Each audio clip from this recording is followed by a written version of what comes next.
Dans l'actualité du 13h15 sur la révision ou non de l'article 37 de la Constitution burkinabé pour les candidatures indépendantes aux élections générales et municipales, un mouvement de jeunes préconise le référendum. Une façon pour le mouvement de contribuer au débat politique en cours au Burkina Faso. Et puis, le Parti de la Renaissance nationale donne de la voix après le vote de la loi sur le Sénat. Face aux journalistes, Tahirou Barry et ses camarades estiment qu'il s'agit d'un entêtement bovin du régime.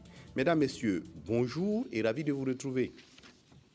Pour commencer, une pétition pour convaincre les acteurs politiques à aller au référendum sur l'article 37 de la Constitution burkinabé ainsi que pour les candidatures indépendantes aux élections générales et municipales. L'initiative est d'une organisation de jeunesse, le Mouvement populaire des jeunes. Selon les responsables du mouvement, il s'agit de contribuer au débat politique en cours au Burkina Faso. Face à la presse, ces responsables se sont longuement exprimés ce dimanche 2 juin. Jacques Lamissa Tarpaga. Le mouvement populaire des jeunes MPJ règle le problème des politiciens, des querelles politiques sur la révision ou non de l'article 37 de la Constitution limitant le mandat du président à 2, des candidatures indépendantes aux législatives et municipales. Le mouvement dit avoir fait son analyse et la solution selon le MPJ est le référendum. Le mouvement lance d'ailleurs une pétition pour que le référendum soit tenu sur les deux questions. C'est un débat qui dépasse un simple calcul, c'est un débat qui dépasse une simple détermination basse, mais nous sommes arrivés à un moment où il faut mettre le peuple burkinabé à l'épreuve, sensibiliser les gens sur ces questions, ce que c'est que le référendum, ce que c'est que le oui, ce que c'est que le non, et que les mêmes qui ont applaudi la biométrie puissent effectivement accepter le résultat qui sera issu de ça. Le MPJ, avant de lancer cette pétition, a mené une campagne de sensibilisation dans plusieurs provinces. Il espère une forte adhésion des jeunes afin de convaincre l'Assemblée nationale à opter pour le référendum sur l'article 37 et les candidatures indépendantes. Décidément, un dimanche de politique ce 2 juin, le Parti de la Renaissance nationale, le PARA, donne de la voix après le vote de la loi sur le Sénat. Face aux journalistes, Tahirou Barry et ses camarades estiment qu'il s'agit d'un entêtement bovin du régime. Et à l'occasion, ils ont dressé le bilan de leur participation aux élections couplées du 2 décembre dernier. 0 député et près d'une trentaine de conseillers municipaux. On fait le point avec Jacques Lamissa Tarpaga. Ce sont 8 raisons qui expliquent le recul du parent aux élections couplées de 2012, selon son président Tahirou Barry. Toutes ces raisons se rapportent aux insuffisances dans l'organisation du double scrutin. Le parti au pouvoir est également tenu pour responsable. L'annulation par le Conseil d'État de 393 sur 14 699 bureaux de vote, dont 2 grands arrondissements de Ouaga, l'arrondissement 4 et 10, alors que le Conseil constitutionnel a proclamé en l'état les résultats provisoires de la CENI sans la moindre explication sur les 21 recours introduits pour les mêmes votes. Or, les irrégularités relevées par le Conseil d'État étaient suffisamment graves pour être ignorées par une aussi grande juridiction qu'est le Conseil constitutionnel. Le Parti de la Renaissance nationale a 29 sièges de conseillers municipaux et perd son siège à l'Assemblée nationale, mais les responsables du parti estiment avoir amélioré leur score au regard des voix obtenues. Un sujet d'actualité qui ne pouvait être passé sous silence, l'adoption de la loi sur la mise en place du Sénat. Tout le monde sait, pour certains feignent de l'ignorer, le Sénat ne servira pas à la cause de la démocratie au Burkina Faso. Mais la réalité est là.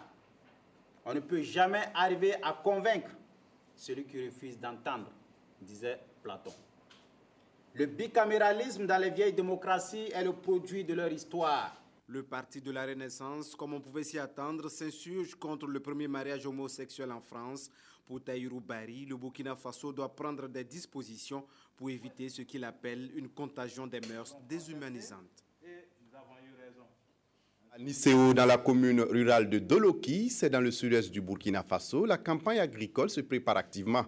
Les producteurs du sud-ouest viennent de recevoir à l'occasion d'une cérémonie des intrants et des équipements agricoles. Des détails avec Sébastien Zongo Agawa.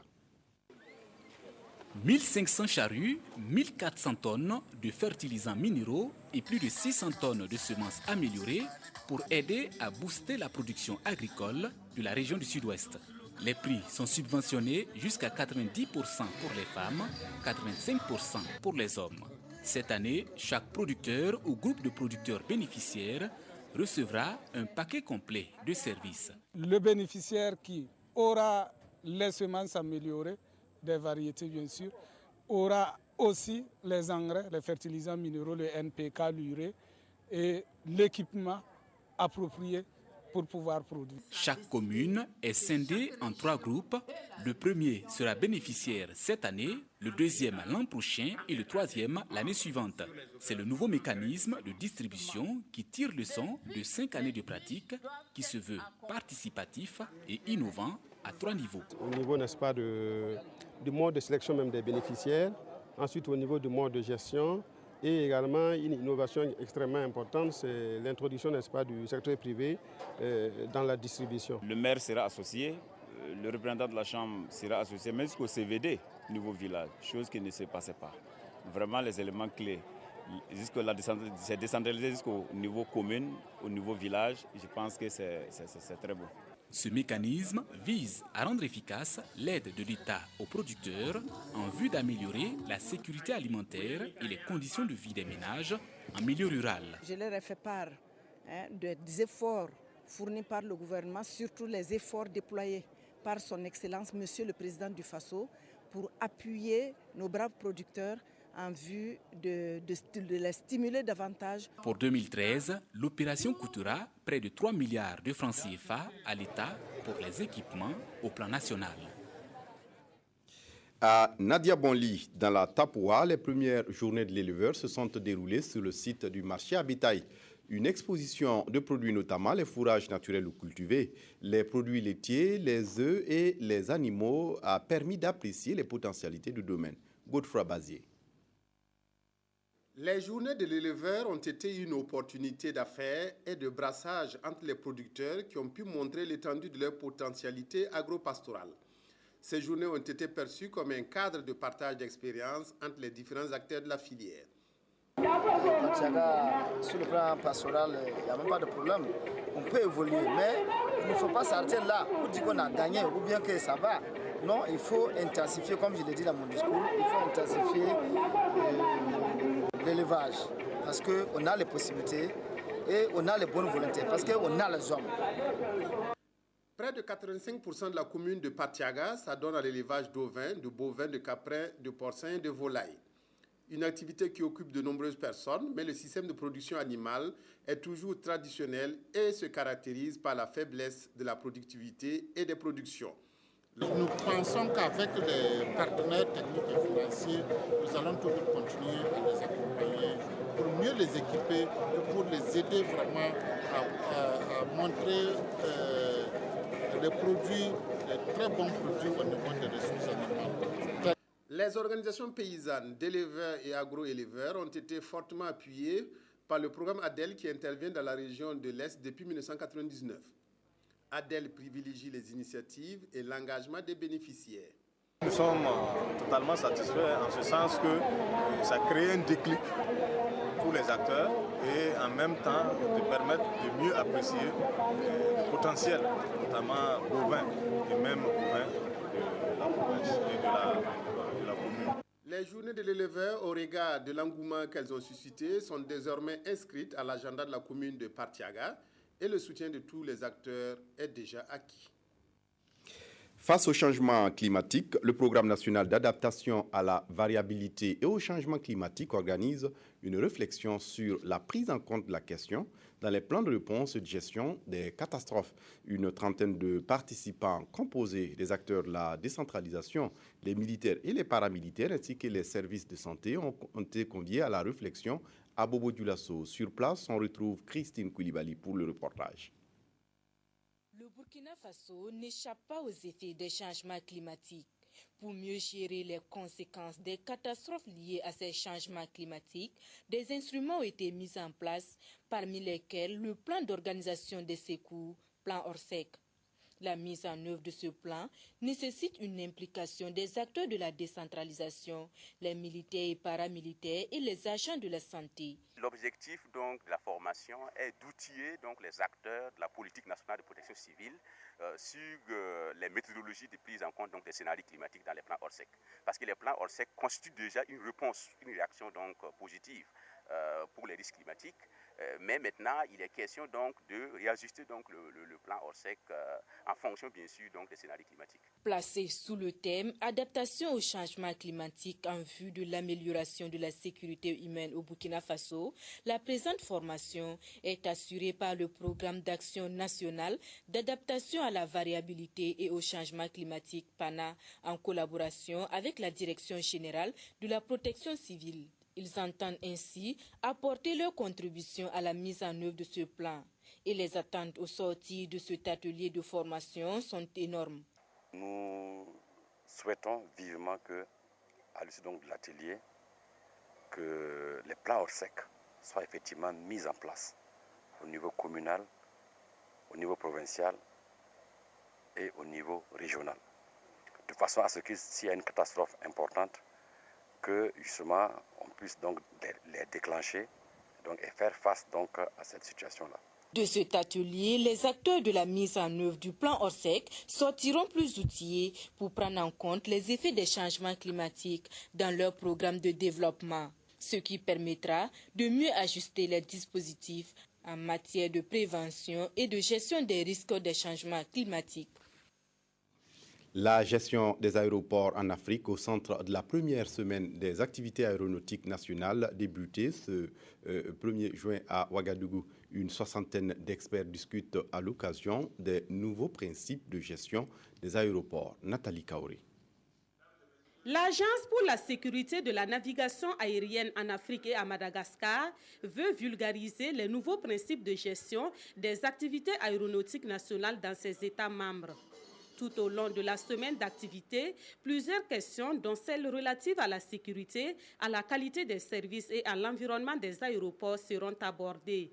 Les aéroports, ce sont des structures économiques dont le fonctionnement obéit à des normes très strictes et nous devons nous adapter pour rendre nos aéroports attractifs. Le passager aérien, compte tenu du prix qu'il paye pour être transporté, est devenu de plus en plus exigeant et nous, gestionnaires aéroportuaires, nous devons faire en sorte qu'il ait plaisir à fréquenter nos aéroports. Le département en charge du transport attend de cette rencontre des recommandations qui permettront une gestion efficiente des espaces aéroportuaires.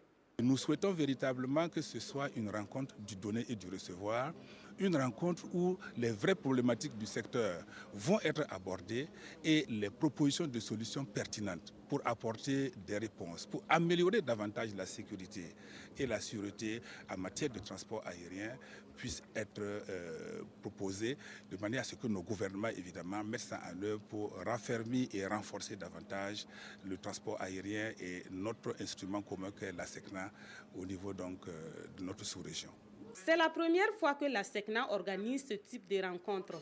Elle veut ainsi donner une impulsion au secteur aéronautique et confirmer son leadership en matière de gestion des aéroports dans ses États membres.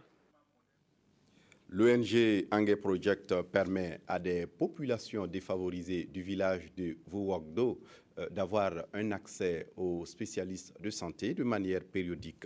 L'ONG vient de mener une campagne qui a consisté en des consultations médicales pour ces populations. Adama Koulibaly pour les détails.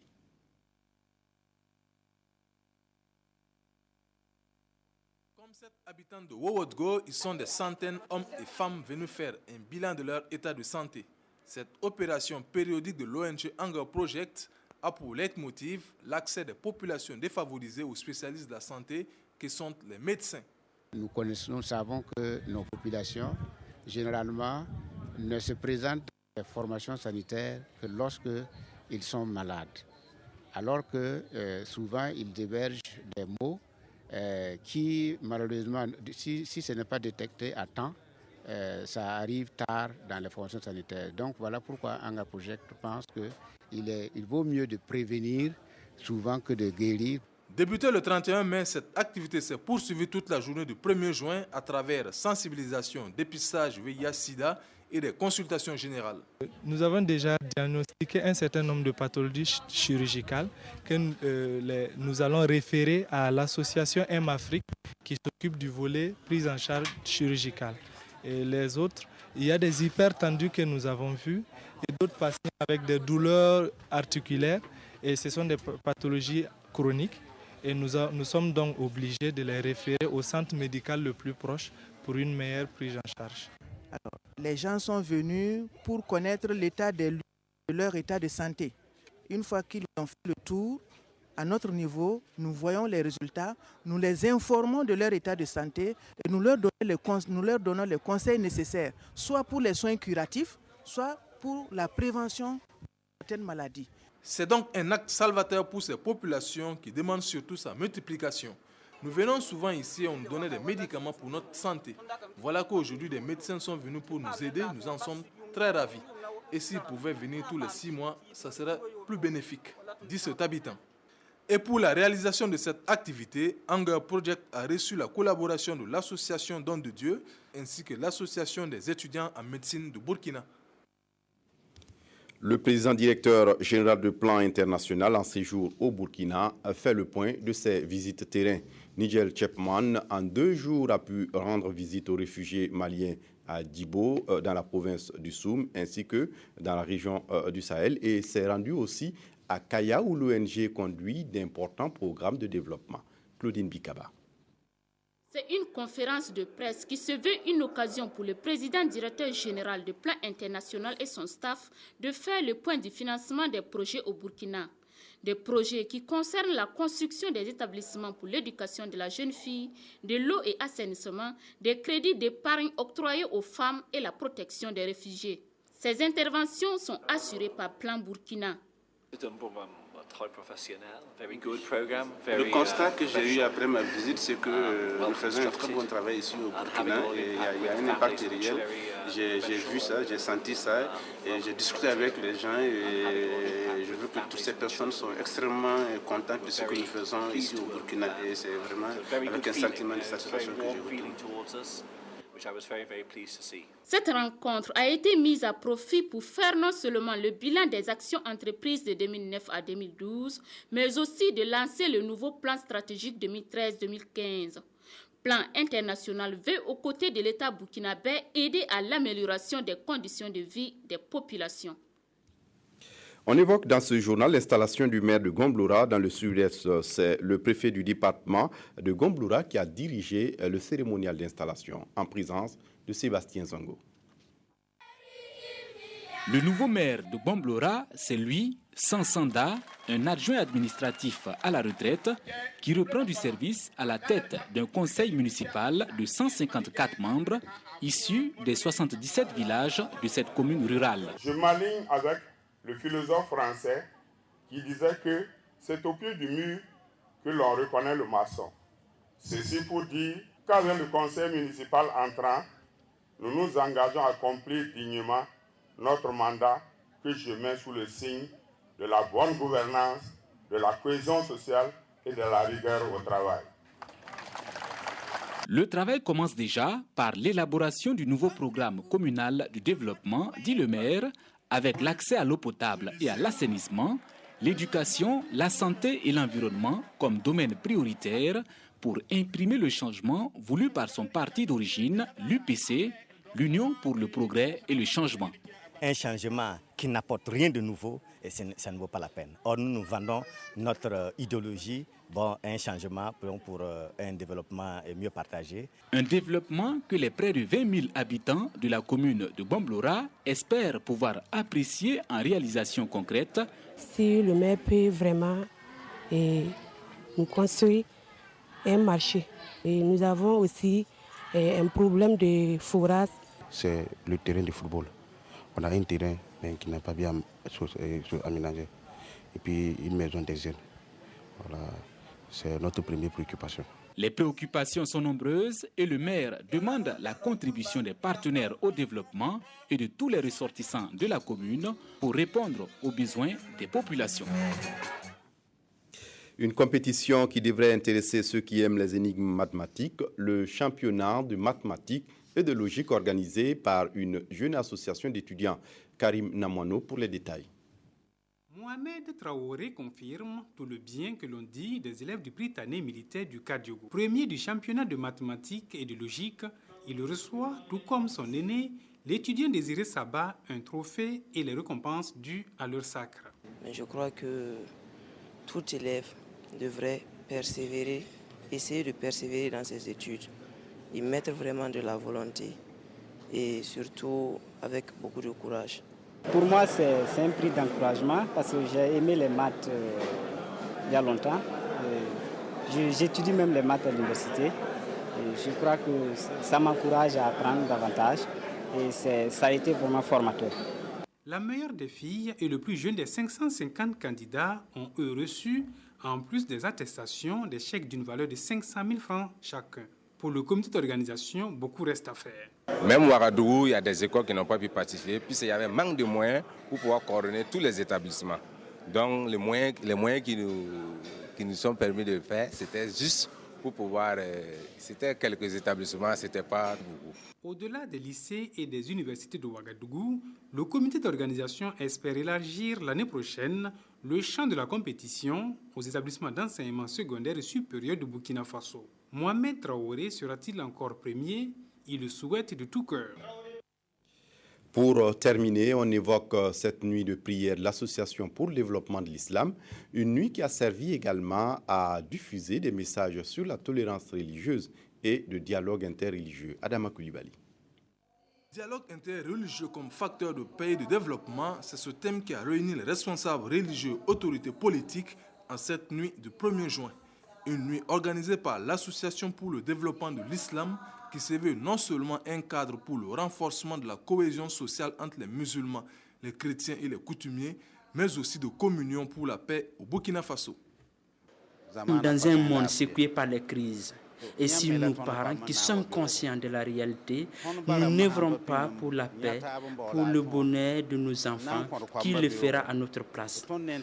C'est dans ce sens qu'après la Mouloud, j'ai moi-même décidé de faire appel à mes frères chrétiens afin qu'on puisse communier ensemble. C'est une nuit riche en enseignements sur les bonnes pratiques de l'islam, le respect des valeurs de tolérance et l'acceptation de l'autre qui a connu la présence de l'archevêque de Ouagadougou. Vous savez que le monde ne va pas très bien. Le monde est en souffrance. Le monde ne connaît pas la paix. Le monde n'aime pas la paix. Le monde ne sait pas faire la paix. Et à ce niveau, nous sommes tous interpellés et les communautés religieuses ont leur contribution à apporter. Et nous sommes très heureux que la communauté musulmane ait eu cette initiative à l'occasion du Mouloud. Et nous sommes sûrs qu'ensemble, nous pouvons nous donner la main pour, non seulement pour aider nos fidèles, mais pour aider l'ensemble de notre pays. Cette initiative qui consiste pour les différents leaders religieux à œuvrer pour la paix au Burkina Faso a été bien appréciée par les plus hautes autorités. Nous sommes venus également le soutenir au regard du thème qui a été retenu, à savoir le dialogue interreligieux pour le développement économique. Vous savez que nous vivons dans un pays de paix, dans un pays stable, et le dialogue entre les religions est un facteur de cohésion sociale. Cette rencontre d'échange rentre dans le cadre de la célébration du Mouloud selon l'initiateur Cheikh Seydou Bangré. La célébration a été aussi marquée par une séance de prière, de prêche et de lecture coranique pour rendre hommage au prophète. Voilà, c'est la fin de cette édition. Merci. Je vous retrouve demain pour la même édition. D'ici là, excellente suite de programmes sur la RTB. Au revoir.